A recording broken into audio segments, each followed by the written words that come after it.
Alden Richard update, yung bumisita si Alden sa dream house niya. As opposed ni Pat na designer niya, sabi, site day with Alden, super sipag talagang may super large client and dear friend from endorsement shoot to filming his international movie to being very hands-on with his McDonald's branch opening. He still find time for his house.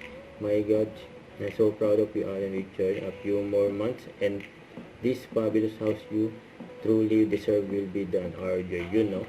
And tapos, nagkaroon ng site coordination meeting kasama ang team ni Alden and dream team, you know. And good luck sa dream house mo, Alden. So, ito naman si Daddy Bay sa post ng Ken Creative Designs.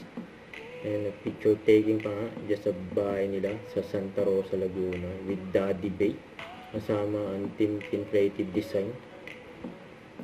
Eh, dahil wala si Ada, si Daddy Bay muna. Sila magpapapicture.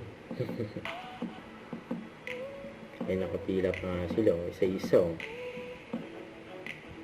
Ganda ng view dyan eh. Nasa guwapo pa, Daddy Bay.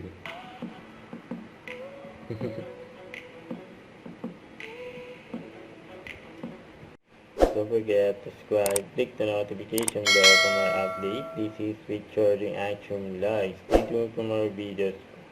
See ya.